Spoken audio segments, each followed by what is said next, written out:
My name is Olufemi Taiwo, and I serve as the chair of Africana Studies. And it's in that capacity that I would like to welcome you all to this year's edition of the Reuben A. and Cheryl Casselberry Munday Distinguished Lecture. For those who are new to us and to our program, this is our signature event where we invite distinguished speakers from academia and beyond to share with us, educate us, and just generally enhance our apprehension of the world from an anchor supplied by our specific iteration in the academy, Africana Studies. As missionaries in my original part of the world were once to remind their sponsors in the 19th century, they used to write to them, translation, money is the vehicle on which the good news is born. And my people also love to remind everybody that one who fails to register gratitude for generosity received is as bad as, if not worse than, the robber who forcibly deprives you of your goods. So on that note, please join me in, again, expressing our heartfelt gratitude to Reuben Munday and Dr. Cheryl Casselberry Munday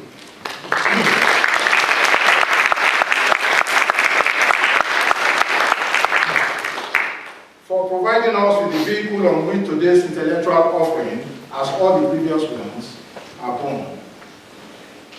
As I've had occasion to share with them, may our expression of gratitude never become routine. And for you both, may you continue to prosper in all ways and to have the health and strength to fellowship with us for a long time hence. May you never rue the day you both chose to endow this event. I would like to thank the department's programming committee, chaired by my colleague, Professor Richardson,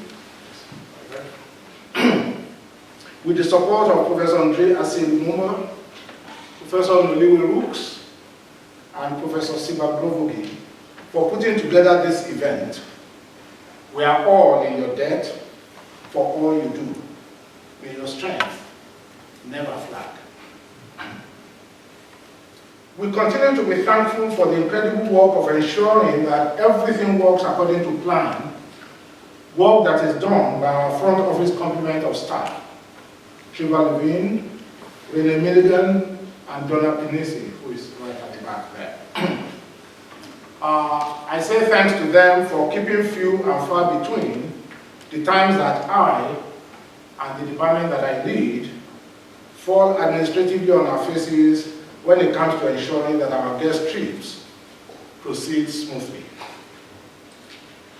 For the rest, let me welcome briefly, because that will be done properly in a few minutes, our speaker, Professor Craig Stephen Wilder, for saying yes to us. Thank you. To the rest of you, I would like to thank you for coming to our party. Enjoy. Thank you.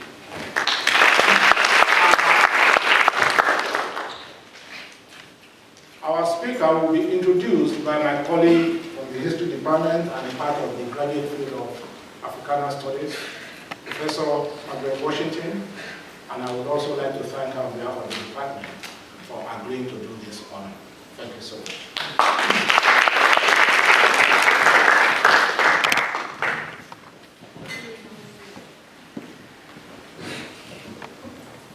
Good afternoon, everyone. Good afternoon.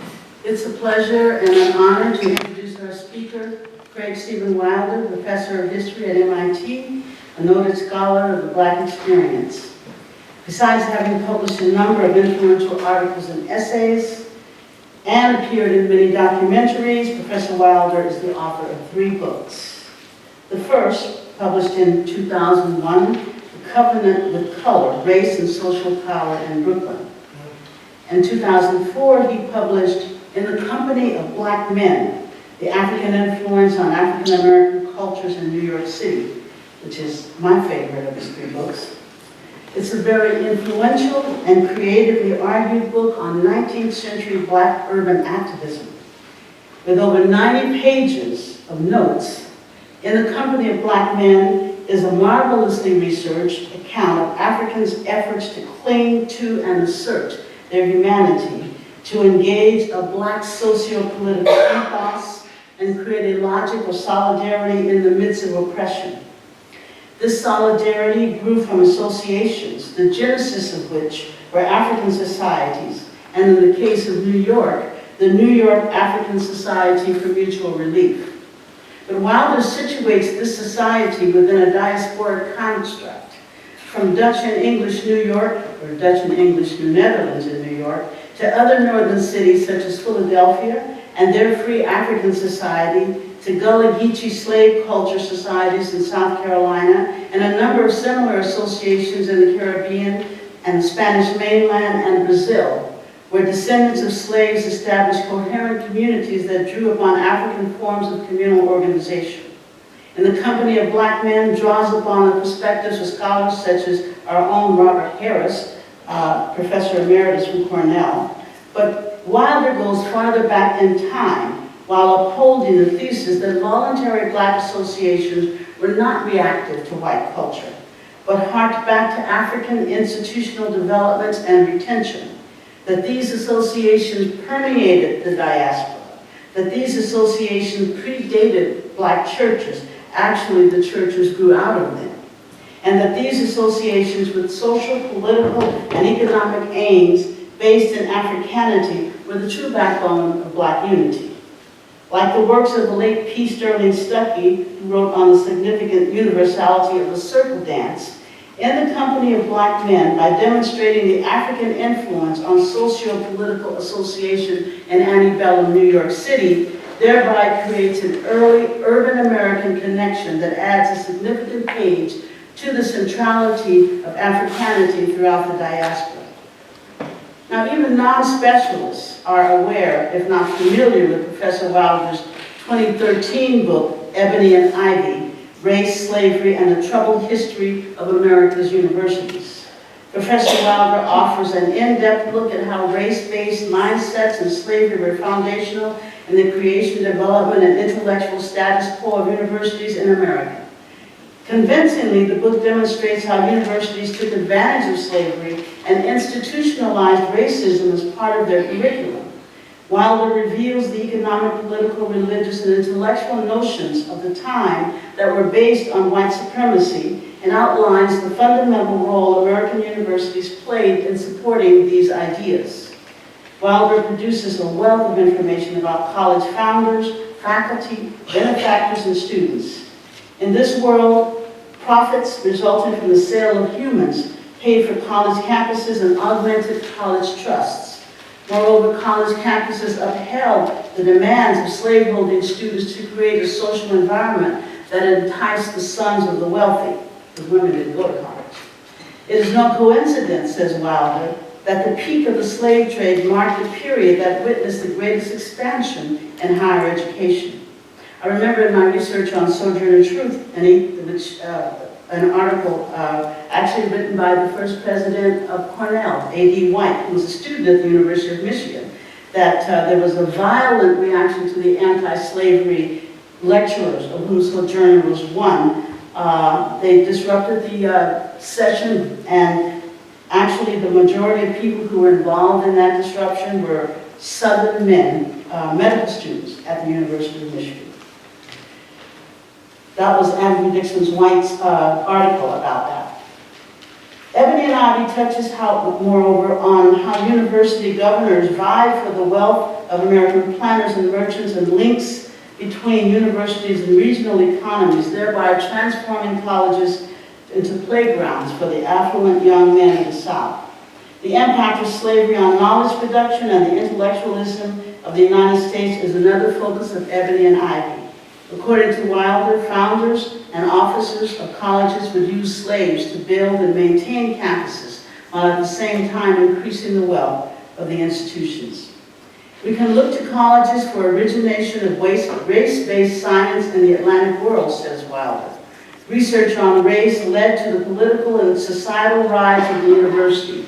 Both in America and in Europe, universities collected and analyzed data about human differences and formed theories of race supremacy and inferiority that to them were biologically based.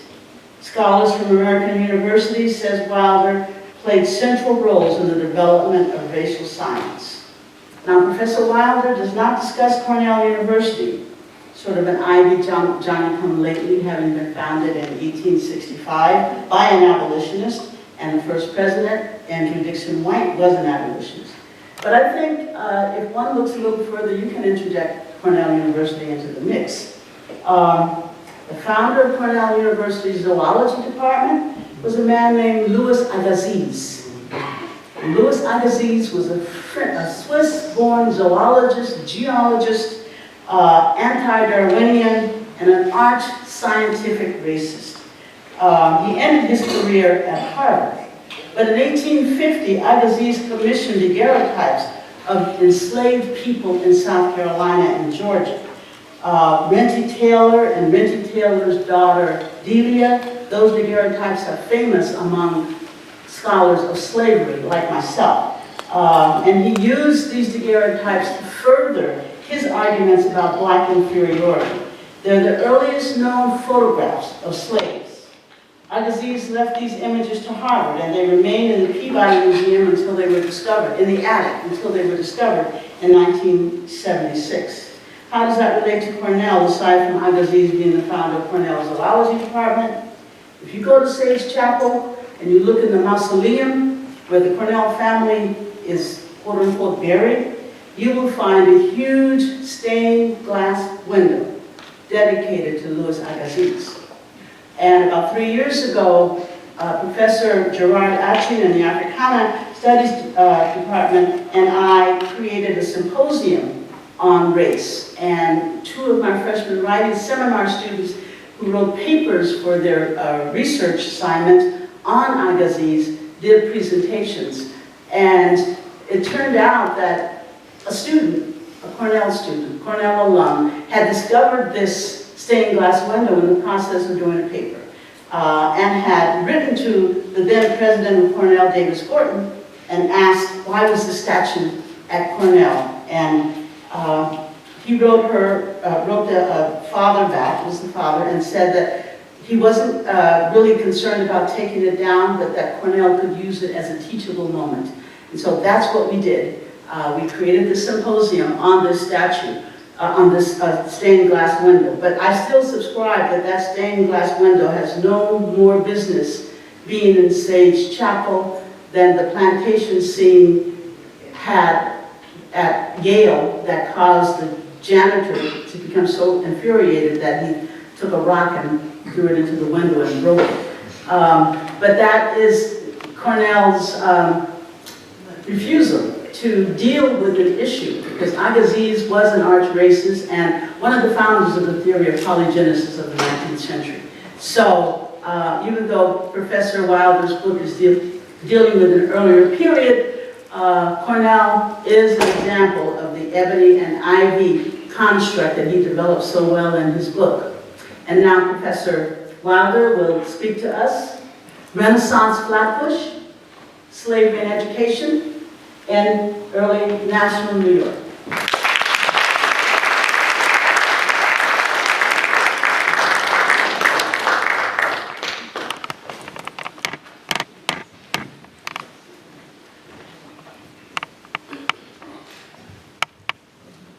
Thank you. I spent the last several minutes with my heart rate going up and my blood pressure going up. So if I fall, blame Professor Washington. I was standing over there going, she likes my work? Wow. Okay, so I'm good now. I can leave. I want to thank you all for just having me today. It's just been really quite an honor to be invited to Cornell, and particularly to have a relationship to Africana Studies, one of the foundational Black Studies programs in the United States, and the one that, those of us who spent our careers in the field. This is the one that actually in many ways shaped and defined the world that we entered into, no matter what institution we entered through. And so thank you.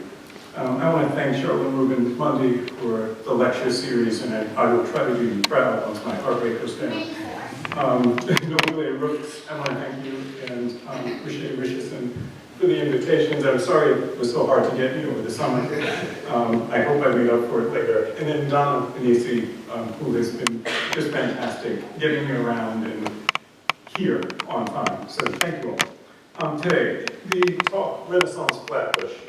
If you are from Brooklyn, and I am, you'll notice that this is sarcasm.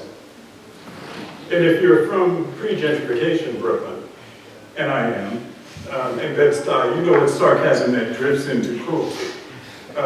This is in fact a rivalry, and I'll confess that at the very beginning. Very few people think of Flatbush as a site of the Renaissance, but I'll actually suggest that it was. In 1776, in the summer, British ships actually began crowding into New York Harbor, and the King's troops disembarked to Staten Island, where the largest invasion force in British history was prepared to subdue a colonial rebellion. Beginning August 22nd, the British began landing forces, artillery, and troops, provisions on the southwestern shores of Kings County. More than 20,000 Redcoats and Hessian mercenaries under General Charles Cornwallis and Leopold de Heister were soon encamped at Gravesend and New Utrecht in what's now Brooklyn. Quote, from this very day till the British came in, we lived, I may say, in a desert of sin. The poet of the American cause, Philip Freneau, cautioned. A March 1776 decree had ordered all adult men, including the enslaved, to begin building fortifications for the American cause. Farmers were driving livestock into the interior of Long Island, ferrying cattle across Long Island Sound into the southern portions of New England and other valuables. They were abandoning lands, burning grain and supplies, disabling mills, anything that they could do to stop the British advance. Dutch women buried family valuables or entrusted them to their slaves for safekeeping. Enslaved people, including old Caesar and his son Mink, ushered Committee Hegman of Flatbush, her family, and others through the conflict. In fact, owning people gave Hegman a certain sense of comfort and continuity that mitigated the terror of occupation and the emotional horrors of confronting scarcity for the first time in her life. On August 23rd, George Washington informed John Hancock, who was presiding over the Continental Congress, that the British were outside Flatbush and there was nothing the Americans could do to stop. By August 29th, Washington's War Council gathered at Philip Livingston's house in Brooklyn Heights. Livingston is a slave trader and a signer of the Declaration of Independence, who's also a founding trustee of Columbia College, or King's College at the time. Smoke and defensive fires actually set the backdrop as Washington addressed American forces and prepared to evacuate Long Island. The invading troops commandeered houses, the church, livestock, liquor, blankets, and anything else they can get their hands on. Hegman remembered the Hessians, the mercenaries, as particularly evil and lawless, and those are her words. Flatbush became a base of operations for the British and a prison camp. Quote, I will not leave America until peace is restored, John Wentworth, the former royal governor of New Hampshire, swore to his sister Anne Fisher. Wentworth had actually sailed south with the British invasion and was now securely settled in Flatbush. He abandoned New Hampshire as the sentiments of the people turned against the royal cause and toward patriotism. And he ends up actually living in Flatbush throughout the war. Churches, the campus of King's College, now Columbia, sugar houses, and other public and private structures were almost immediately turned into detention centers for rebels and suspected rebels. Flatbush actually proved particularly attractive to the British for some reason. To put it a little bit differently, in other words, Flatbush became a kind of staging ground for the British invasion of the self-declared United States. More than 10,000 captives died of exposure, starvation, and disease on rotting British ships in Wallabout Bay in the East River and makeshift camps. Quote, I was made a prisoner the 27th day of August past by a people called Hessians. Jonathan Gillette wrote to his wife Eliza following the Battle of Long Island. and I'm quoting again, "They first disarmed me, then plundered me of all I had, watch, buckles, money, and some clothing. Mercenaries actually beat Gillette multiple times at their camp and held them for more than a week before they transferred him to a prison ship." Quote, "Each day, at least 3 carcasses were bored, and scratched them graves along the sandy shore. By feeble hands the shallow graves were made, no stone memorial over their corpses laid." The poet Philip Freneau protested. Freneau had actually served as a ship captain during the early part of the war, was captured and then confined several weeks to an East River prison ship. The revolution came, in fact, at the height of the slave economy in Flatbush, which indirectly condemned the village to upheaval and a certain level of intrigue. And one of the fascinating things that happens in Flatbush is you have raids from New Jersey into Flatbush to try and attack one of these strongholds of the British Army. And so they're raiding to capture people. The last Royal Mayor of New York is actually hiding there. The governor of New Hampshire is there. And they're there because the troops are there and ensconced there. And so they're actually under the protection of the mercenaries. And so you have these raids into the village to try and capture them. There's a raid in retaliation for an attack or an attempted assassination of George Washington. Flatbush is actually a center of intrigue, which if you're from Brooklyn, and particularly Bed-Stuy, is hard to believe. But it happened. The English attacked the slave economy, attacked it that particularly threatened the Dutch farming districts of New York and New Jersey. A historian of New Brunswick reported that town officials, in order to deal with the threat to slavery, that town officials routinely jailed, quote, stray Negroes, whom they sold off if left unclaimed. In her history of the neighboring village of New Utrecht in Kings County, Charlotte Baker Bangs admitted that, quote, each night the slaves were chained fast, whether it be in the slave kitchen, cellar, or outhouse, to keep them from fleeing. Such practices intensified during the Revolution. The historian of Flatbush, Thomas Strong, reluctantly admitted that the townspeople erected a whipping post and hired a public whipper, primarily to regulate, quote, the number of slaves which were then held by the several inhabitants who were kept in subjection and punished for minor offenses in this summary manner. In February 1786, what fascinates me is the end of the war in 1783. In fact, in some ways explains Flatbush's peculiar position throughout the war and in the sort of economy of New York. Just 3 years after the war ended, in February 1786, the Reverend John Henry Livingston and Judge John Vanderbilt gathered the leading families of Flatbush to organize something that I think is quite peculiar, a new preparatory school. Livingston had graduated from Yale College and earned a doctorate in theology at the University of Utrecht before becoming minister of the Dutch Reformed Church in New York City and a professor of theology for the Dutch Synod. Vanderbilt was a Flatbush merchant and a farmer from a family with land holdings across the region. What's striking about the new school is actually a revolutionary elite, the elite of the revolution, including Alexander Hamilton, who was a promiscuous supporter of schools, Aaron Burr, William Durr, Chancellor Robert Livingston, John Jay, and Matthew Clarkson, answered the call for subscriptions for this new school. Named for the anti-slavery and monarchist Dutch priest, Desiderius Erasmus, the proposed academy was to serve a slave-holding belt that actually reached across the greater New York region. From eastern Long Island, these sort of pockets of really entrenched Dutch slave-holding villages, from eastern Long Island west all the way out to Middlesex County, which is where New Brunswick and Rutgers are today, and then north all the way up the Hudson Valley toward Kingston and Albany. This little academy was supposed to serve, in fact, that broad region. The Dutch Reformed Church of Flatbush leased a 3-acre property kitty corner to the grounds of the church and joined the local council in auctioning off some public lands to support the enterprise. In April 1787, the new trustees announced that Erasmus Hall Academy was to open the following month in, quote, an elegant and large building erected for that purpose. Now, there are many reasons to open an academy in post-revolutionary early national New York, but few of them were actually altruistic. When a fellow West Indian stopped Alexander Hamilton on the streets of Manhattan and asked help in addressing his financial embarrassments, his poor finances, Hamilton actually suggested to him that he have his wife open up a school. John Lambert, an English visitor, observed that academies, that private schools were sprouting up across the United States. And it was a good reason why they're sprouting up right after the war. If you read Jefferson and Washington's correspondence with each other, one of the obvious reasons that historians have preferred to tell is actually that the new republic needed schools. It had depended way too heavily upon European schools, and they needed to embed the sort of ideology of republicanism in institutions within the nation itself.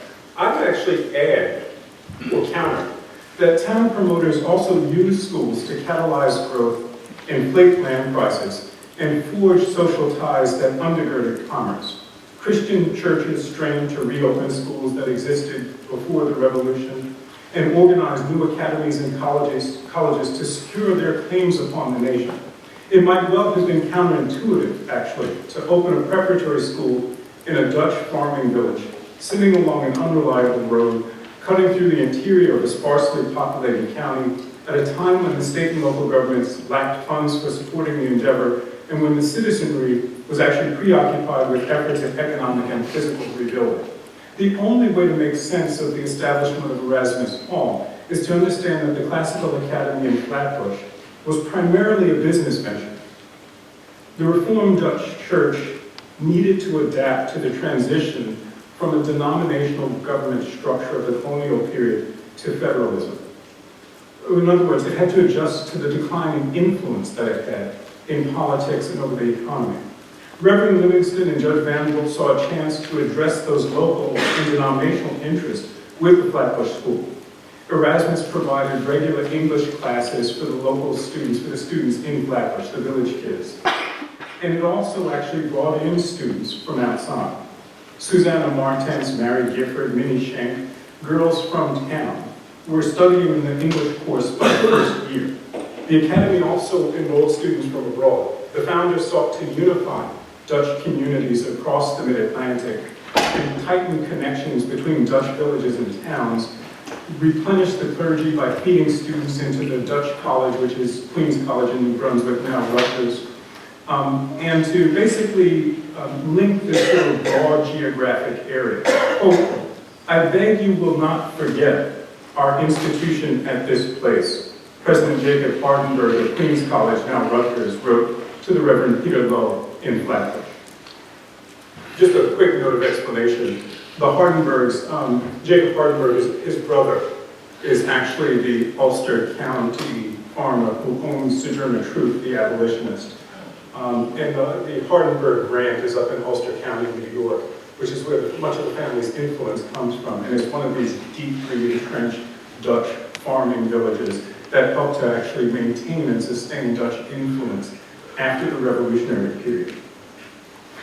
The two ministers discussed the needs of the churches in New Jersey, the Hudson Valley, Manhattan, and Long Island, but in fact, shifting federal and state governments, the burden of war debts, and continued economic stagnation inside Middlesex County left Queen's College Rutgers with no reliable sources of income and a stack of unmet pledges. Erasmus was supposed to help solve part of that by funneling Dutch Reformed students into the Dutch Reformed College to inflate its prospects. Quote, in the meantime, we find it exceedingly difficult to keep this institution going. I therefore beg that you and Brother Martinus Schumacher, Schumacher is a Dutch Reformed priest, minister, the last to actually preach in Dutch in New York. I beg the two of you, with assistance of some good friends, would try to collect by the beginning of May what still remains upon the unpaid subscriptions in your counties. Or in other words, Rutgers is on the verge of collapsing yet again, and it's on the verge of collapsing multiple times after the war, precisely because the British attack on the American economy was an attack that hit really quite hard on these Dutch strongholds, because they relied so heavily upon slavery. And the British actually were offering emancipation to the enslaved who reached British lines. It brings almost complete upheaval into these Dutch areas. There's this long rebuilding process after the war. Attempts to modernize that system, in fact, failed spectacularly. Queen's hopes, the hopes of the college, rested upon a village with a really less than spectacular academic history. And this is not me as a Brooklynite being mean to Flatbush, it's just reality. By 16, I was trying to find, I was researching to figure out why Erasmus is built there. And I just assumed that there had to be some prehistory to the school, and there really is none. By 1655, 4 years after it's founded, Flatbush had a Vorleser, a ministerial assistant, who visits the sick and does, in fact, ministerial services to support the minister in the town. That really didn't provide much. The church later maintained a small schoolhouse that offered educational facilities for village children. Quote, the farmers, after their early breakfast, went as usual with their colored men to the fields. The Heisbrau, or housewives, gave her order for the midday meal and then talked with the motherly old colored women about the baking and churning and how the spinning had to be done, Fumedi Hegman recalled, of her Flatbush before the Revolution. She blended the rhythms of the slave economy with the cadence of the church school to describe the routines of village life before the Revolution. Quote, the white children had gone to school to repeat their lessons in Holland Dutch, with perhaps a catechism lesson included, there being then no division between church and state, the public school being the church school. Really, Flatbush had no academic past. In 1772, shortly before he graduated from the College of New Jersey, Philip Freneau, the poet, was actually hired in Flatbush as the local teacher. He ran away from Flatbush. And his explanation was the poor quality of his students, his paltry salary, and his unsavory employers. And I'll quote him, some gentlemen of New York, some of them were bullies, some merchants, others scoundrels. Before heading to Flatbush, Freneau had excitedly shared news of the employment offer to hire with his close friend James Madison, the future president of the United States, his friend at Princeton College. And now he was writing down and capturing his experience there. Quote, from Flushing Hills to Flatbush Plains, the young poet now blasted, deep ignorance unrivaled reigns. That teaching job lasted only 13 days. He apologized to Madison. That little verse was actually in the letter to Madison. He included it to capture the full emotion of his relationship to Flatbush. And he apologized for any repetition, since in fact the story of his flight from Flatbush had actually become gossip in the local pubs and eateries. He assumed Madison might have actually already heard about it. The children were ill prepared for any serious study, and village officials were changing the conditions of his employment at will. Quote, Long Island I had bid adieu with all its brutish, brainless crew. The youth of that detested place are void of reason and of grace. When town leaders heard rumors of his unhappiness, they decided to try and keep him there, even by force. They tried to confine him to the school. They then ordered that he be arrested. And after he was able to escape to New York and then ultimately back to New Jersey, they threatened to, quote, trounce or maim him if he ever returned. Teaching, I'll suggest to you, was a serious business. But it was mostly a business.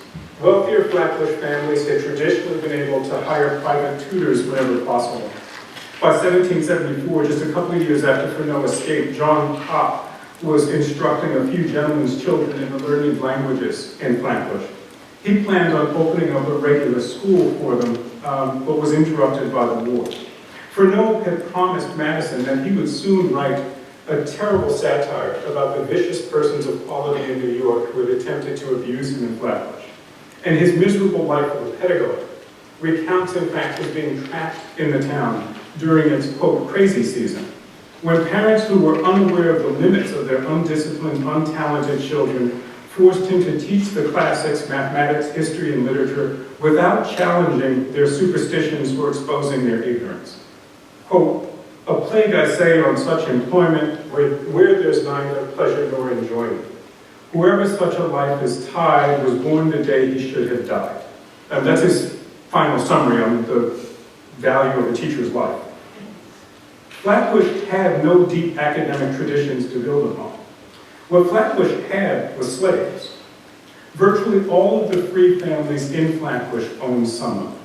The May 1786 census of Flatbush, taken just after, the first meeting of Erasmus's founders, revealed Flatbush as the densest slave-holding town in all of New York State. Slaves were more than 46% of the population of Flatbush. Albany and the neighboring districts of Rensselaer and Watervliet had greater total numbers of enslaved people. But no other town approached the concentration of slave holding in Flatbush, where the enslaved easily outnumbered white adults, and there were more than 4 slaves per household. Or to put it differently, to understand why Flatbush opens up this classical academy right after the war, one only has to understand why the British saw Flatbush as a perfect site to house troops, quarter refugees of the war, and keep prisoners, slavery. The social conditions that had made Flatbush an obvious site for the British also made it a prime location for a school. Slave labor sustained a thriving residential academy. Erasmus's governors boarded small numbers of students in the hall, while the remainder of the out-of-town students actually boarded with local families who had an abundance of slave labor in the weak economy, so that if they couldn't grow crops for the Atlantic market, they could actually open up their houses to out-of-town boarders and bring in money that way. In 1787, for example, and this is not just happening in Flatbush, it actually happens in multiple places across the early national United States. In 1787, the trustees of Newark Academy in Delaware advertised across the region that they had negotiated with local residents to lower boarding costs from $25 to $18 to relieve the cash-poor populace and attract more out-of-town students. Newark Academy is the University of Delaware today. Enslaved Africans were in Flatbush at its founding. The English made the African trade the center of their colonial empire. The collapse of the Royal African Company's monopoly over trading between the African coast and the British colonies increased the availability of enslaved people in the mainland colonies, and slaveholding in the Dutch settlements dramatically increases under English rule. What's sort of striking about New Netherland and New York is that it's when New York is established under English rule that slaveholding in these Dutch villages really just explodes. In 1698, for example, Africans were less than 15% of the people in town. 40 years later, enslaved people were a quarter of the residents, and at the end of the Revolution, enslaved people were nearly half the population. The Dutch strongholds also volunteered evidence of the increasing brutality of human slavery. Newspapers routinely carried advertisements for runaway slaves who spoke Low Dutch, the colonial dialect of Dutch, the American dialect, often better than English. They spoke Dutch often better than English and could be identified by marks and scars. They also provided geography of Dutch slaveholding in the mid-Atlantic. John Grosbeck's Harry, a 28-year-old man, was born in Albany, escaped from New York City, and was probably headed to West Jersey. He spoke, quote, good Dutch and English, and had an ankle that bent inward, and I'm quoting again from a cut thereon. Tunis Cole's new Negroes, Sam and Bet, fled West Jersey with the coarse flannel that served as their only covering when purchased, and some stolen clothes. Sam had a large scar on his right leg. Hank speaks good English and Dutch, Barrett Van Deventer of Flatbush, of learned readers, and tells people he's a free Negro. Erasmus's charter trustees collectively held more than 100 human beings in bondage, including more than a quarter of all the black people in town. The Dutch Reformed Church in Flatbush had a succession of slaveholding ministers, and Erasmus's board included the most prominent slaveholding families in the county: the Lefferts, the Livingstons, the Vanderbilts, Martins, the Sidems, Provers, Lotts, Van Beers, and Cornells. John Vanderbilt owned 10 people at the founding of Erasmus. His household records also include outlays for Negro clothes and medical procedures upon his slaves. Reverend Livingston, the founding principal, was also a slaveholder. Just a couple of months after Erasmus opened, the trustee Garrett Martins was searching for his Negro man named Will, who, quote, talks good Low Dutch but poor English. He described Will as an alcoholic, and threatened ship captains and others who might dare to or be tempted to remove his slave from Long Island.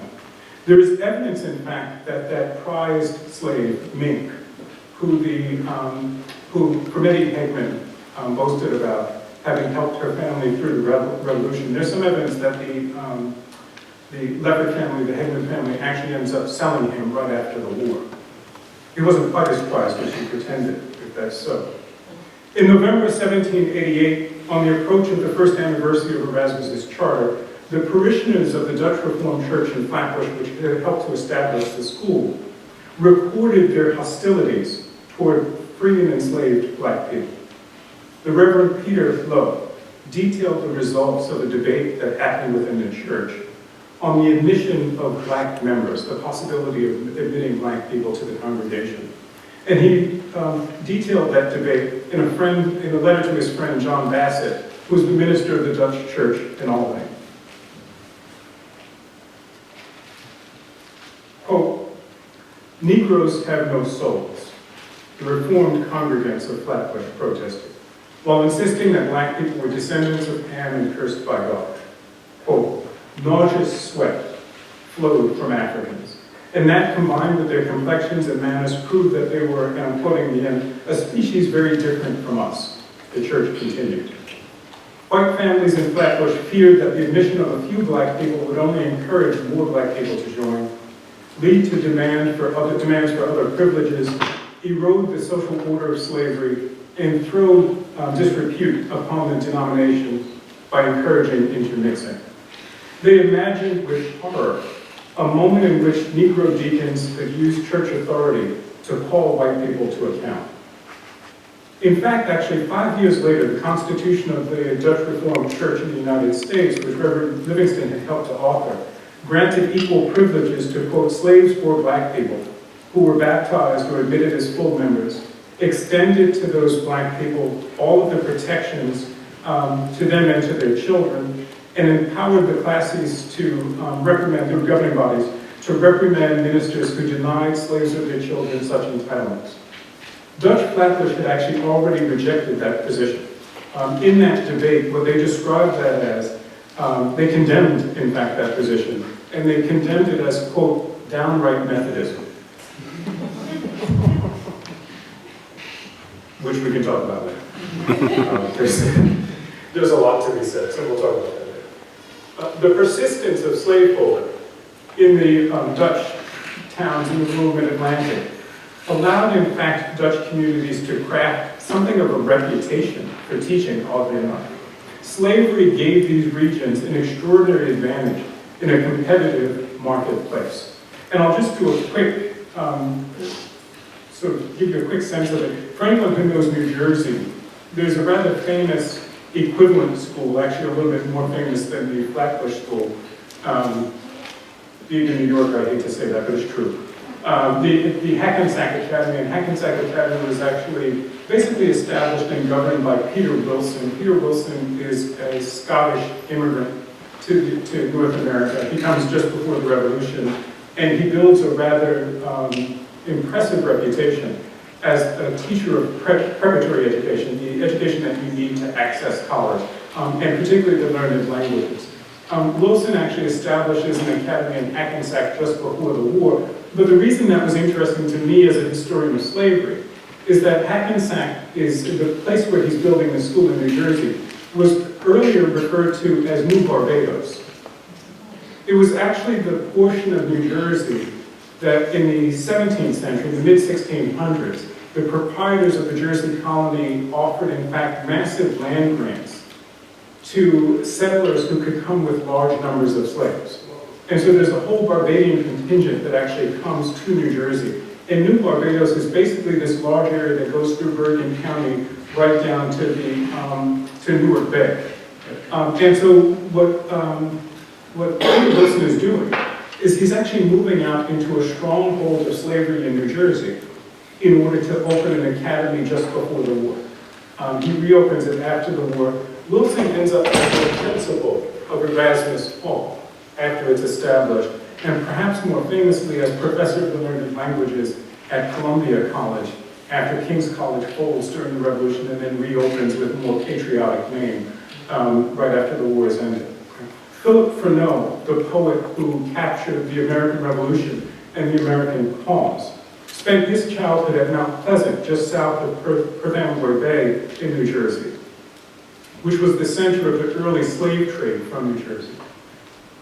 His biographer observed that the family estate, and I'll just quote him to give you a picture of this, was nearly 1,000 acres, and with its large buildings, its slaves, and its broad area under cultivation, as close to a southern plantation as New Jersey could support. Slave-only Knickerbocker families founded the Academy in Kingston, New York, Columbia Academy in Kinderhook, New York, up in Hudson Valley, and the first school chartered by the New York State Regents, the Kinderhook School, the year after the Academy opened. And let me just point out that the Columbia Academy and Kingston are both founded in the most dense slave-holding towns in those counties. And so if one looks after the war, the academic project in the new United States is intimately related to the slave economy. And it's slavery that determines where schools are going to be established, but it also determines the fates of those schools. As I said before, slavery gave these towns an extraordinary advantage in the educational marketplace. Within 2 years of its opening, Erasmus Hall had 73 students,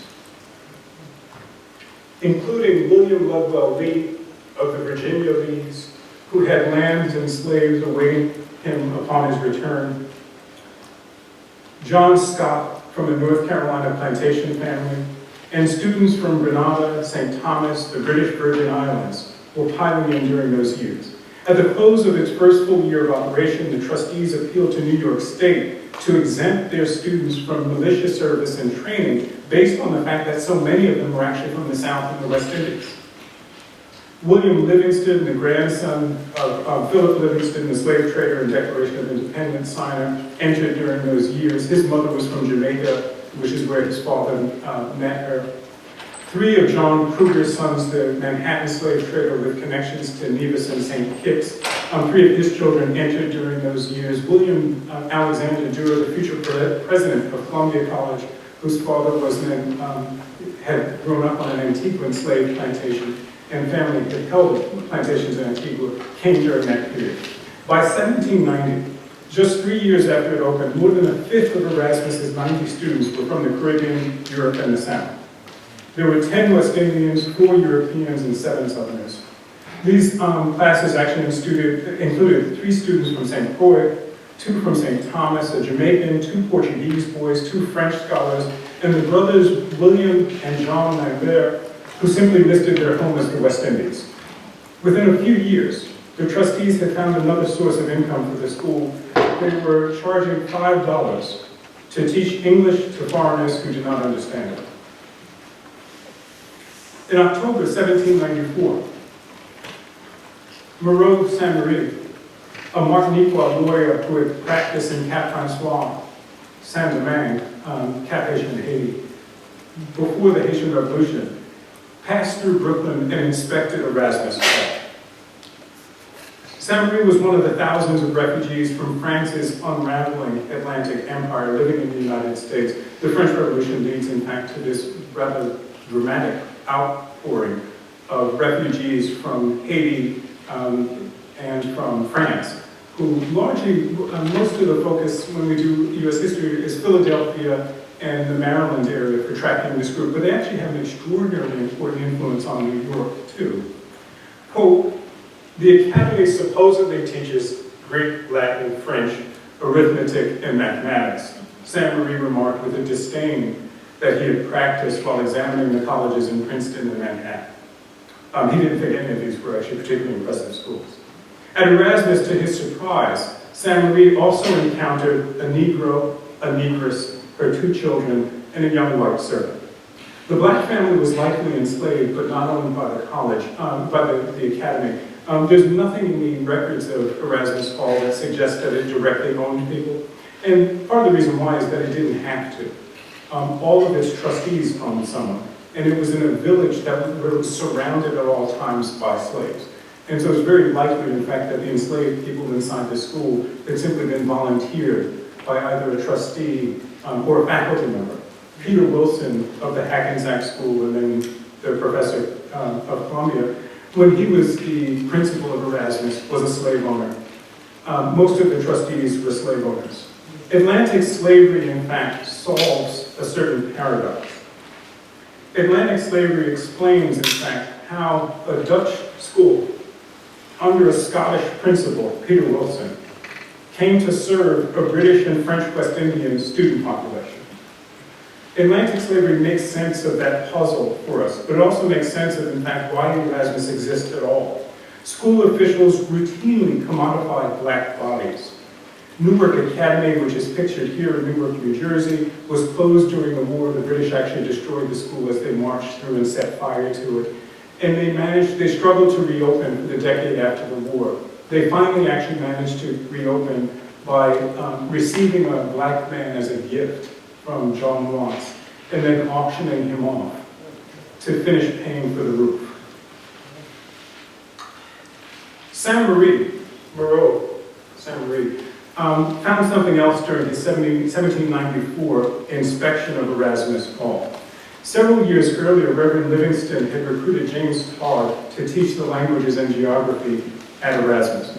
The Scottish immigrant had previously taught in Princeton and in Queens. Saint-Marie noted that Monsieur Todd had actually hired an assistant, a former canon from the shuttered Abbey of Saint Genevieve in Paris. And it's just one more of these measures of the way in which the crumbling of the French Empire and the transitions in the slave economy leads to this reshuffling of populations, this demographic reshuffling in North America.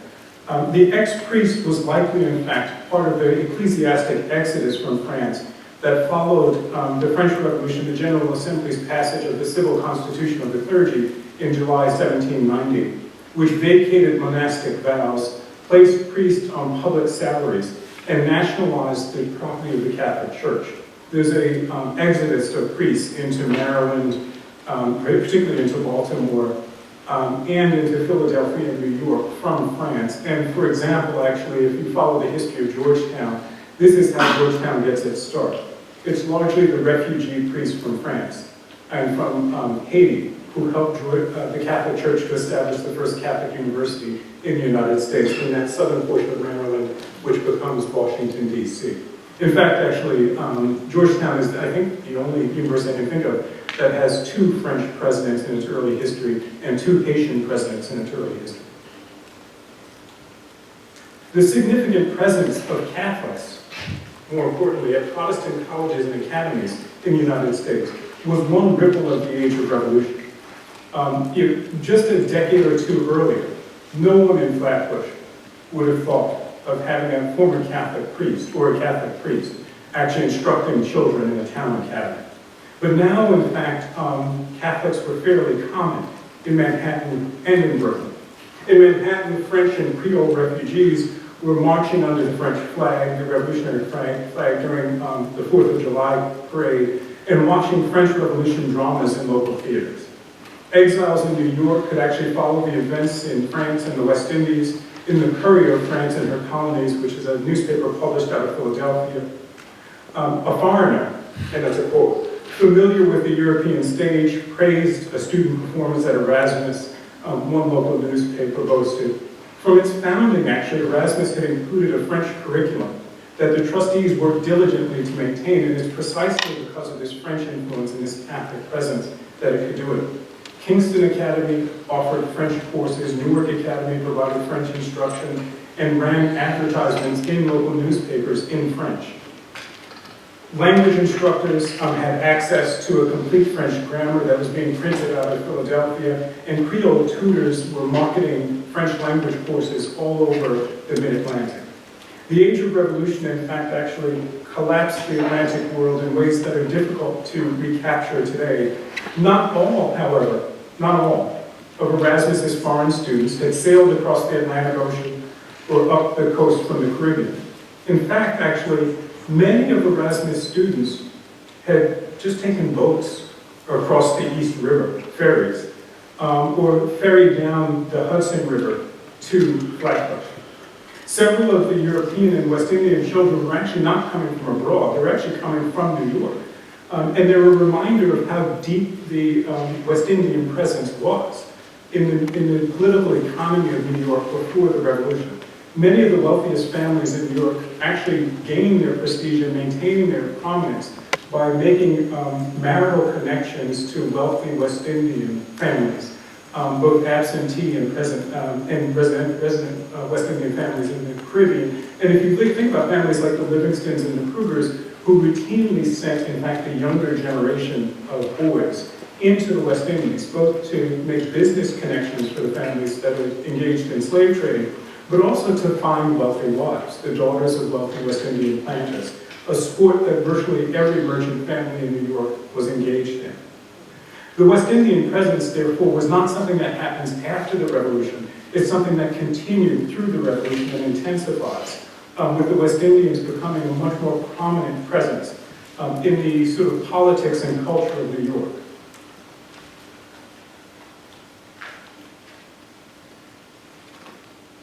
The academic revolution that followed the American victory in the war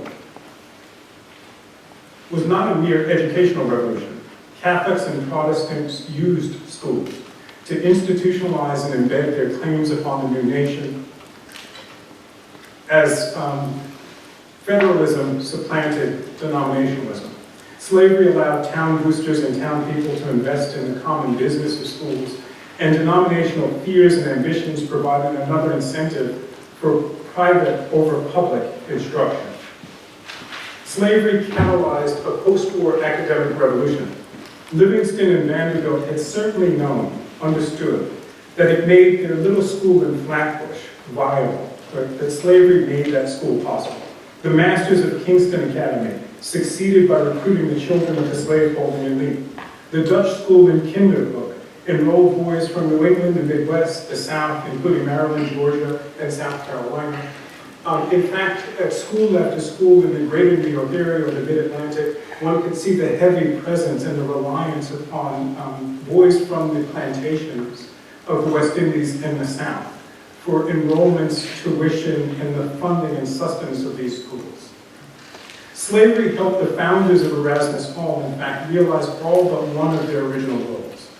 Just a few months after the British evacuation of New York, Francisco de Miranda, the mercenary and eventual dictator of Venezuela, journeyed through New Jersey. He took a tour of New Jersey, where he stopped and noted that the college in Princeton was, quote, well-regulated, that President John Witherspoon, himself Scottish, who had come to rescue the Princeton College, was away in England fundraising, and that the school had an ingenious planetarium. However, when Miranda entered nearby New Brunswick, New Jersey, he failed to notice Queens College at all. He kept this meticulous record of everywhere he was going in his travels, tours, and what he was seeing. He goes through New Brunswick and doesn't even mention the fact that Rutgers or Queens College is there. That might have been an oversight, but it actually happened more than once. In 1794, when Moreau Sammariti went through New Jersey, he visited Princeton and critiqued the design of Nassau Hall, the main building on the Princeton campus, complained about the untidiness of the college yards, complimented the library and planetarium, recorded tuition and fees, and even took an informal census of students from the South and the West Indies. When he got to New Brunswick, he had time to remark upon a bridge that had collapsed across the Raritan River, but made no mention of the college even being there. The following year, in 1795, the trustees of Queens College officially closed the school. Or the idea that Erasmus would help to rescue the college by funneling students to it is the one part of the overall design that failed spectacularly. In 1796, Isaac Weld, a topographer from Ireland, toured New Jersey. He was actually particularly disappointed with the appearance and facilities of the college at Princeton. The building was a plain stone structure. The museum, which everyone talked about, was just a couple of display cases. The vaunted planetarium was in disrepair, and the library was just a collection of old theology texts and no graceful or logical order. He insisted that all the colleges in the United States were just a bit better than grammar schools. From Princeton, Weld traveled to New Jersey by stagecoach. Quote, "There is nothing deserving attention in it," he tellingly concluded of the village, and I'll quote him again, accepting it be the very neat and commodious wooden bridge that has been thrown up across the Raritan River. No mention, over a 12-year period, 3 different people touring through and keeping diary records of their tour, of Rutgers even being there, or Queens College even being there. And the problem is actually not so much that Erasmus failed to do its job. The problem is actually that Erasmus did its job too well. Despite the success of the Dutch academies on Long Island and the Hudson Valley, students from the Reformed Dutch church schools chose other, even neighboring colleges over Queens College, Rutgers. DeWitt Clinton, the future mayor of New York City, left Kingston Academy, where he had gone to school, for the newly reorganized Columbia College, where he became its first post-Revolutionary War graduate. Nicholas Romaine had studied under Peter Wilson in Hackensack, and then left to study medicine in Scotland. David Hossack, Alexander Proudfoot, Wilson students both went to Columbia rather than to Rutgers. Philip Milledor, the future president of Rutgers, prepared in Rhinebeck, New York, and then entered Columbia's class of 1793. Over and over again, you could actually see this pattern of Dutch Reformed boys, even Dutch boys in Dutch Reformed schools, choosing other schools over Queens College, Rutgers. Perhaps the most obvious measure of the problem came when Lefferts, an heir to one of Flatbush's oldest and most prominent families, completed Erasmus Hall and then matriculated at Columbia. And when I was sort of asking myself what explains that, I think actually the instability of Queens College or Rutgers is actually quite instructive for understanding this period. It's fair to suggest that its financial and other problems came from its relative youth. You could say it's the second to the last of the colonial colleges established before the war. And of all the colonial colleges, only Dartmouth is younger. Dartmouth is 1769. And the difference between Dartmouth and Rutgers is that Dartmouth was actually largely spared destruction during the war, mainly because nobody can get there. Queens, in contrast, never actually fully recovered from the conflict, but its plight was also aggravated by its inability to maintain a stream of students. Before he rescued, for example, Henry Rutgers and other leading Dutch Reformed philanthropists gave money to other schools and not Rutgers. Benefactors were likely uneasy about funding a college with no students, and preparatory schools hesitated to send students to a college with no money and no faculty. If preparatory schools actually fed on the local slave economy, if it was slavery that helped to decide where they would be established and how they would be maintained, then slavery actually also determined something else. The Dutch villages in which these academies get established comprise webs of family farms and small businesses that could support preparatory education, but offered little that interested or met the ambitions of college men. Although Peter Wilson actually built his reputation teaching the learned languages, his Reformed Dutch Academy in Hackensack, at Hackensack School in New Barbados, what had been New Barbados, offered classes in merchant accounting and the Italian method of bookkeeping. It was likely Wilson who introduced bookkeeping to Erasmus Hall. And you can see this over and over again. Francis Barber, the famed teacher of Elizabethtown Academy in Elizabeth, New Jersey, and Elizabethtown is where Alexander Hamilton went to prepare for college, and Aaron Burr went to prepare for college. He does the same thing. He's offering bookkeeping and other sort of merchant education in addition to this classical education. Slaves surrounded the Reformed Dutch College in New Brunswick, and there were slaves working in the president's house. But the college struggled to compete for students with other mid-Atlantic schools. The colleges in Princeton, New York, and Philadelphia, Princeton University, Columbia, and now Penn, offered students much better economic and social prospects. Columbia was not just a school with slaves, it was a slave trader's school. The large Scottish diaspora, meaning literally it actually had more children of slave traders in its undergraduate classes than any other colonial college. In the same way that Brown has more slave traders on its board of trustees than any other colonial college. The large Scottish diaspora and the plantations of the South and the West Indies helped sustain Princeton. Dutch academies prospered in revolutionary New York because of the concentrations of slaveholding in these Dutch villages. The peculiar advantage of Dutch preparatory schools became, in fact, a decided disadvantage in higher education, as young men looked beyond agricultural slavery for the greater rewards of the Atlantic trade. Well, in other words, young boys, my sense of why this happens to Rutgers and why Rutgers peculiarly struggles during this period is that college boys aren't looking to use their college educations to become farmers and to enter into the tight and profitable Dutch farming network in the Atlantic world. They're actually looking to college to become merchants and traders. And Columbia, Princeton, Penn, and Brown are much better sites for preparing for that future than the Dutch Academy in New Brunswick. There was, in fact, a renaissance in Flatbush. But it was a renaissance in education that could last only as long as slavery lasted. It could produce only what slavery allowed it to generate, and it could reach only as far as slavery could travel and slavery could extend. Thank you.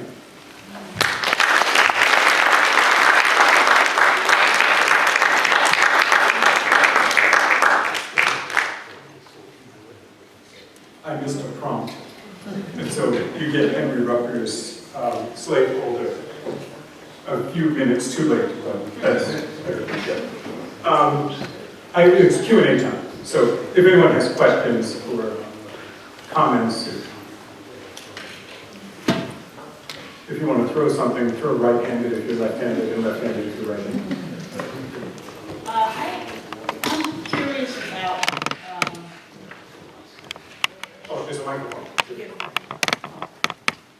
I'm curious about this, what seems to be like a disrespect for what's going to be Rutgers, which is essentially starts out as like a Dutch college.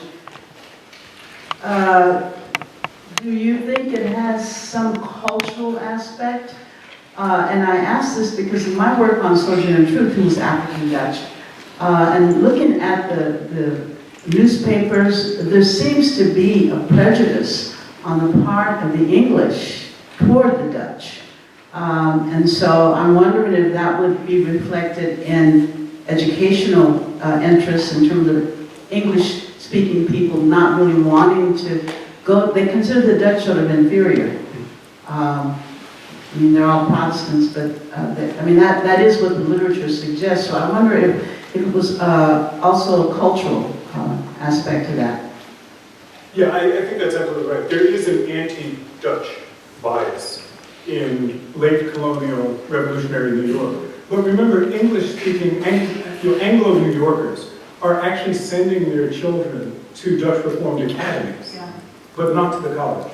And now some of that actually has to do with the colleges being much more focused on theology and a bias against Dutch Reformed theology. But I think a lot of it also just has to do with the economic basis of these schools and what they actually prepared and positioned their students to do.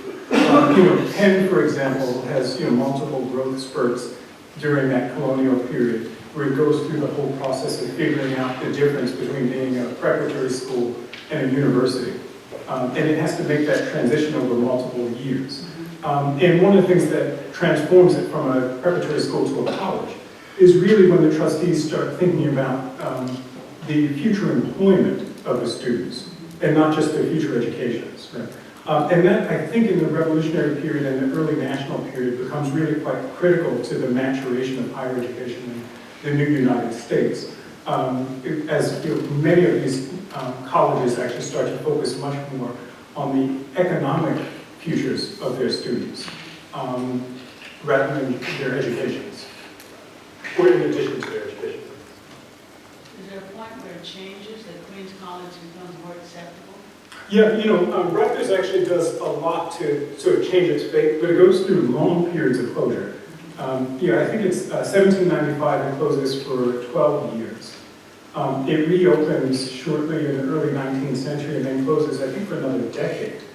And then finally gets stability from a gift from Henry Rutgers Rutgers gives them thousands to basically reopen in 1825, if I remember correctly. And that gift brings them real stability finally, and it leads to the trustees renaming the school after Rutgers.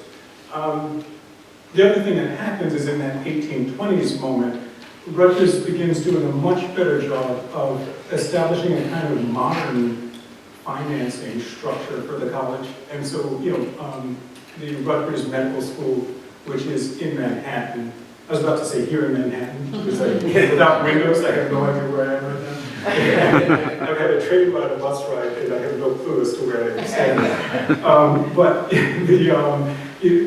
Rutgers does a much better job. So what it does is actually, the university basically franchises its name to a group of medical professors who then basically get to sell Rutgers degrees. Rutgers gets fees based on that.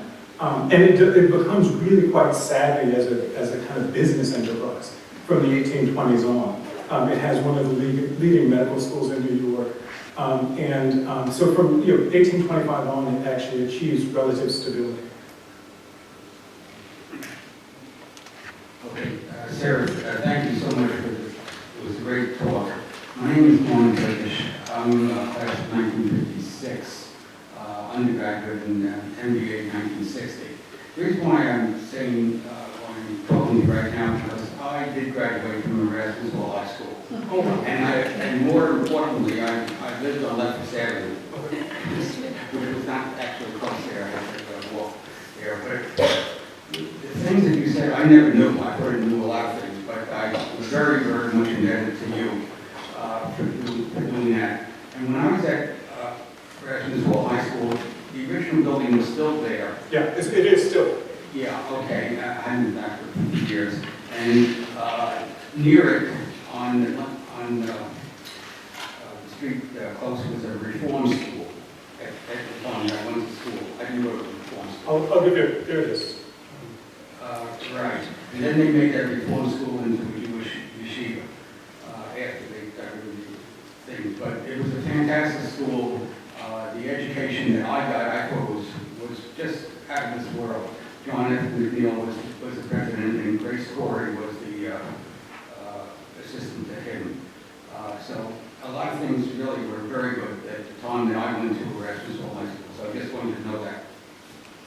And I didn't talk about the current Erasmus, but part of what got me interested in this is Erasmus Hall, by the end of the 19th century, in the end of the 19th century, becomes in fact a public school. Right. What happens is, as slavery ends in New York, and it ends in a series of steps, but basically by July 4th, 1827, as that date approaches, as for the end of slavery in New York State, the economy beneath Erasmus Hall starts to crumble. And so the school is particularly successful right up until the late 1820s, the early 1830s, and then it begins a long period of decline. It's slow decline at first. It's okay in the 1840s, for instance, but it's a slow decline that then accelerates.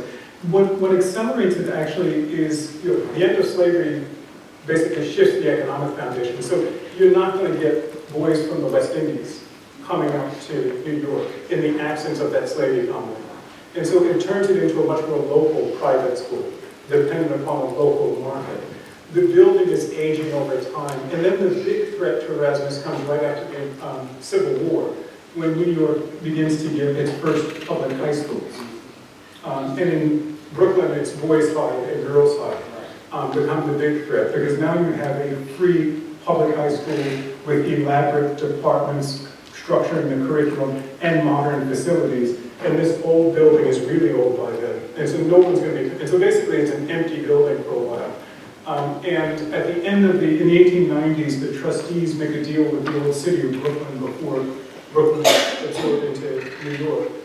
The old city of Brooklyn, they're going to give the building and the surrounding property to the city of Brooklyn under a promise that the Brooklyn would build a modern high school around it. So Erasmus becomes the second public high school in Brooklyn. And this is, I believe, this is them building that as that's finished with the old, it's actually one of the most beautiful high schools in New York. It's an absolutely gorgeous school, architecturally. And the old building is right in the center of the courtyard. When does it become biracial? Well, it's there for a while. It's basically begins somewhat biracial.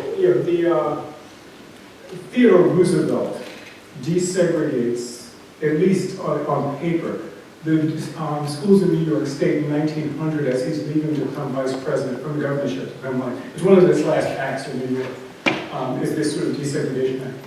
And so you actually do have non-white students in many of these high schools, although you actually have a lot of internal segregation in those high schools. That system begins to develop more rigidly from 1900 on. How do you think the history? Oh, they're going to bring you a lot of love. I'm not saying you need one. How do you think the history of Queens College affects Rutgers today? Wow. Well, it doesn't. I think much like the history of Cornell and the history of Columbia and the Ivies generally and all their satellite schools, MIT and all of them, I think, we've had a long honeymoon where these institutions have largely had a monopoly over telling their story. And part of that monopoly has led to a cleansing of their past, of the things that were uncomfortable, and an exaggeration of the things that they enjoyed, liked, that seemed to affirm their sense of themselves. And so, for example, we've got lots of examples of universities writing institutional histories where they write quite a bit about their contributions to the abolitionist movement, which is a relatively short movement, and their participation in it is even smaller and more conflicted because they're also producing anti-abolitionists. And the anti-abolitionists actually outnumber the abolitionists on most of these campuses. And so, and then they erase their much longer histories with slavery. And so I think Rutgers, like a lot of institutions, is going through a process of re-examining its early history and then trying to figure out, not just sort of institutionally how you deal with that. I think part of it requires creating a new language for thinking about your past that frees you of some of the tropes of American history and allows you to tell a much more complicated, nuanced story in which slavery can exist, in which human progress and human injustice are not in fact contradictory. They're often in fact married, and they're often motive force beneath in fact historical transitions. And we actually have to figure out a way to wrestle with that. Many of us are doing it. MIT is doing it right now. And MIT has a history that's somewhat more similar to Cornell than any of these other institutions. Does that? Thank you. Oh.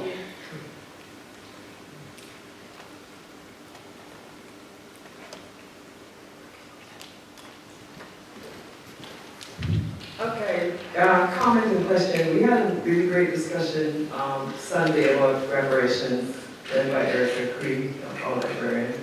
And clearly all of these institutions seem to have a reparative justice format that probably should be activated. I don't know what you want to say about that.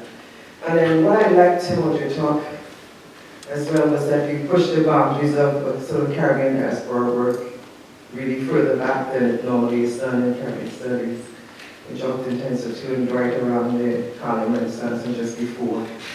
But clearly, although you're talking about children of planters who operate with a different racial profile, essentially it's still the same logic of a certain kind of migration and movement back and forth between the Americas.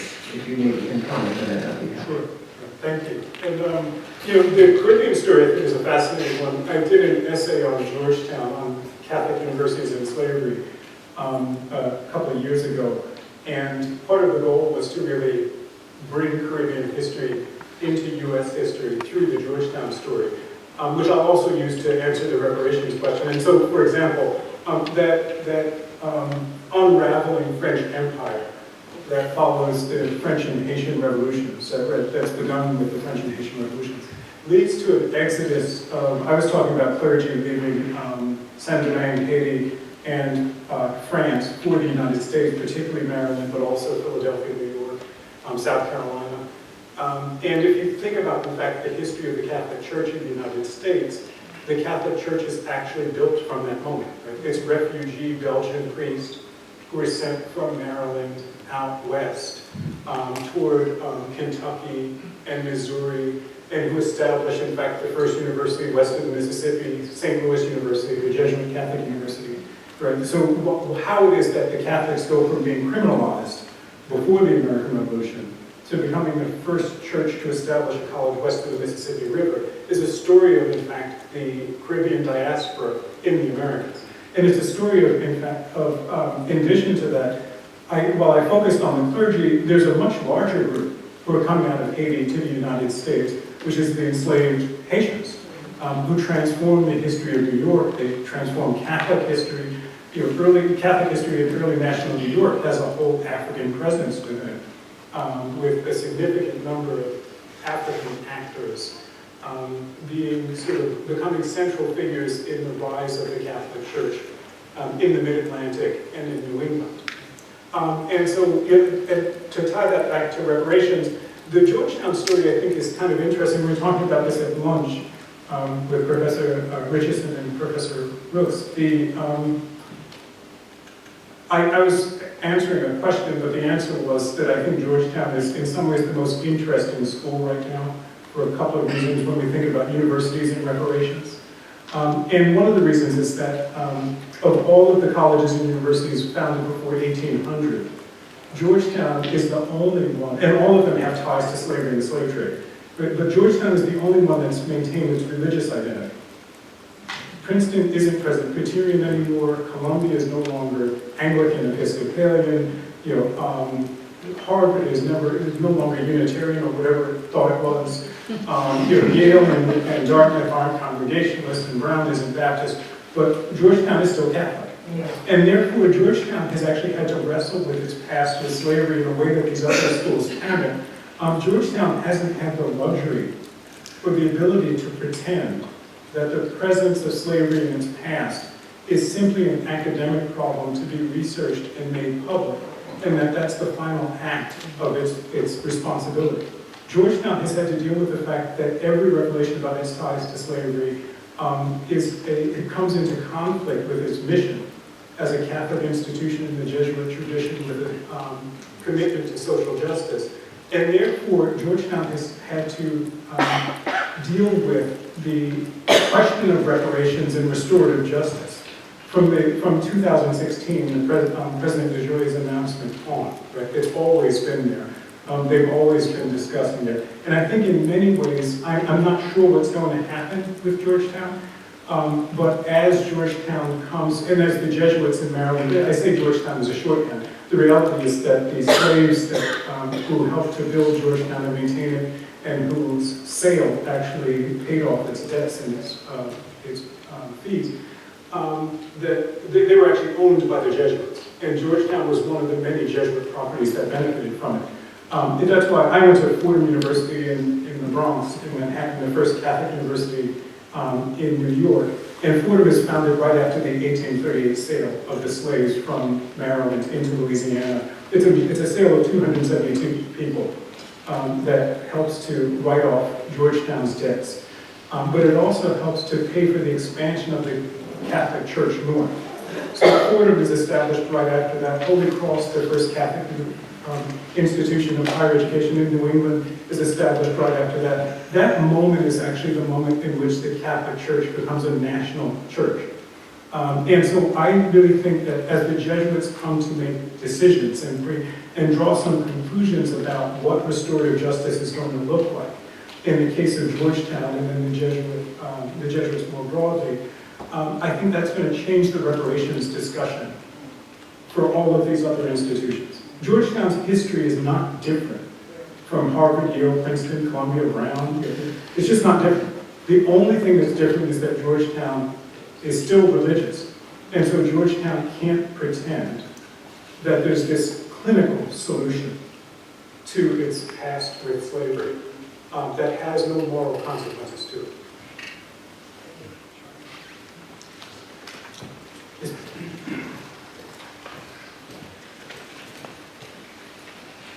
Thank you. Are you familiar with the film that was done by and about the founding family of Brown University on there. Because I saw that a few years ago, and was left a bit frustrated by the film or unsatisfied, because what I saw in the film was the families, the current day descendants of that founding family.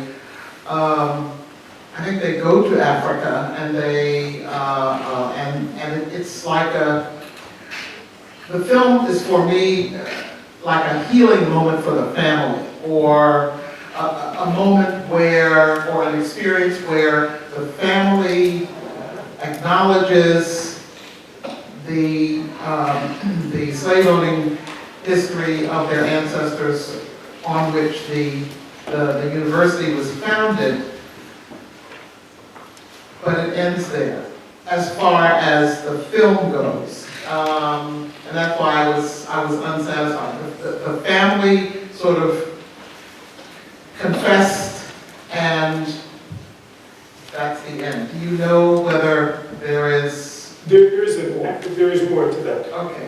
If I was saying about the traces of the trade film, then also produces the Traces Center. And so that family is engaged, in fact, in long-term work on making the history of the African slave trade more known, but also, in fact, supporting things like these discussions about reparations and all. And so they've actually continued to do much of that work beyond the film. And so the film was a glimpse into their experience with reckoning from the 21st century, with their families past as the leading slave trading family out of mainland North America, and what that means, what that legacy means for them. That's what ends at that moment. But they're actually continuing to engage in that work, and you'll see them at the conferences and all. And I was just going to point out that there's also a Cornell thing here that I wanted to say. We were talking about this at lunch. Cornell and MIT actually have a somewhat similar history. MIT is founded 2 days, it's chartered 2 days before the Civil War begins. And it's chartered in Boston, where William Lloyd Garrison and Phyllis Wheatley, and there's both a reality and a myth of Boston abolitionism. And it's founded 80 years after slavery ends in the state of Massachusetts. And so what MIT did is largely what many institutions do. Its first classes don't come until after the Civil War, in 1865. And so basically, it largely told its history as a history of freedom slavery. There was no reason to, make perfect sense. It's just, there's no relationship to slavery. And so we're in the third year of an MIT and slavery project. Because in fact, our founder was from Virginia, where he was a slave owner. His father was a slave owner at the College of William and Mary, a professor, chemistry professor. And became a slave owner really quite early. He's from Ireland. He escaped Ireland, actually, oddly enough, paradoxically, because of his liberalism on the Catholic question. He was chased out. But slavery rescues him in North America when he arrives. And so he becomes a slave owner. He teaches at William and Mary. They grow up in a building with his children, in a building at William and Mary that has its own endowment of slaves. And then our founder, William Barton, who is the founder of MIT, takes over his father's position on the faculty and becomes a slave owner himself. He then becomes the dean of the faculty at the University of Virginia, where he continues to be a slave owner. And the only reason that he comes to Boston with the idea of, MIT is originally established in Boston, the only reason he comes to Boston with that idea is he can't get funding in the South. But coming to Massachusetts doesn't break his ties to slavery. And it doesn't break the connection between the technical school and slavery. In fact, actually, the reason why he can come to Boston and establish the idea of MIT, as it's been called, is that cotton and textile manufacturers surrounding Boston, this textile-driven industrial revolution that surrounds Boston, places like Lowell and Lawrence, Massachusetts, all those major firms, need engineers. Textile manufacturers need engineers to build and maintain machines, and build and maintain and design factories and increase the scales of efficiency that they need. So they start pouring money into technical schools. And so all of MIT's early history is tied to slavery. And what our students have found is actually that not only is our early history tied to slavery, but MIT goes from being a kind of relatively unknown new technical college in Boston to becoming a university with a fairly national reputation by basically positioning itself as the university that could engineer Reconstruction, that could produce the talent necessary to reestablish the economy, and in fact to at least set the technical limits of what Black people's freedom was going to look like in the South, which is a race between multiple universities. So long after the end of slavery, the question of the hostile relationship between higher education and African American freedom remains completely unresolved. And it's one of the things we've been wrestling with on campus is for the undergraduates at MIT are rewriting the history of MIT to address that past. And part of what they're struggling with is creating the language for explaining how, in fact, a university could be tied to that project across time, and how, in fact, the history of that relationship could be so completely erased from its past.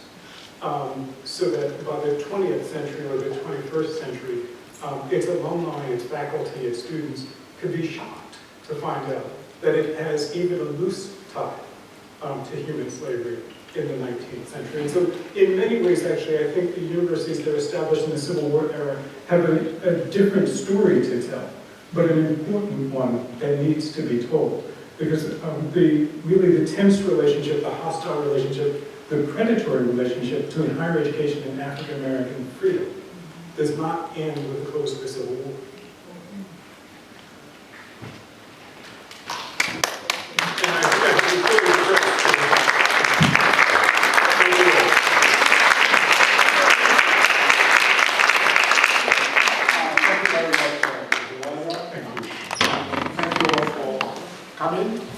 I can see that you have reception in the hall? Yeah. Okay.